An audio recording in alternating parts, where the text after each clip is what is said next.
Contre l'impunité au Togo a, au cours d'une conférence de presse organisée ce mercredi 15 juillet à Lomé, présenté le rapport de sa mission d'observation des violences et violations des droits de l'homme lors de l'élection présidentielle d'avril dernier. Selon le CACIT, malgré quelques incidents observés ici et là, cette élection présidentielle s'est relativement déroulée dans une ambiance paisible. Le compte rendu avec Charpik Boadon et Arsène Confond. L'élection présidentielle d'avril dernier qui a permis à son Excellence Faure Essozimna Gnassingbé de briguer un troisième mandat à la tête du Togo s'est déroulée dans une ambiance globalement paisible. C'est le constat effectué par le collectif des associations contre l'impunité au Togo dans son rapport de fin de mission d'observation des violences et violations des droits de l'homme au Togo. Selon le CACIT, cette mission d'observation a été possible grâce à la mise en place d'un mécanisme d'alerte précoce composé de 17 coordonnateurs régionaux, appuyés par 180 volontaires de la paix déployés dans les 5 régions administratives.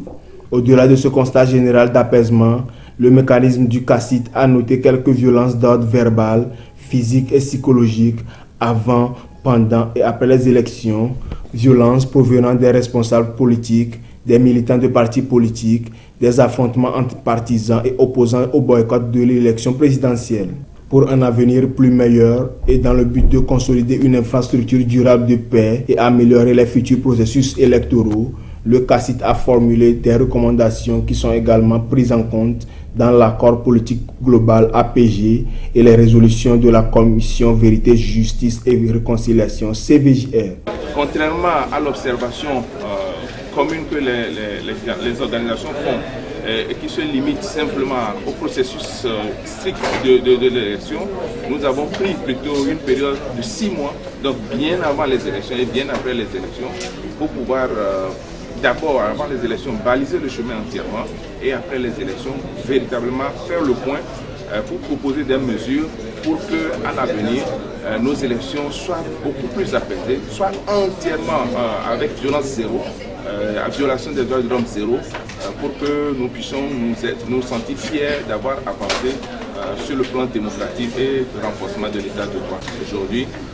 pour porter à l'attention de la population togolaise et à l'attention de l'opinion internationale, nos observations, nos recommandations aux divers acteurs pour que désormais nous puissions dire que le Togo a fait un pas dans la démocratie. Mais on peut dire que de façon succincte, dans son ensemble, dans sa globalité, le scrutin s'est bien passé, la période a été apaisée, mais il y a eu des incidents, environ 600 incidents, mais il y a eu 111 cas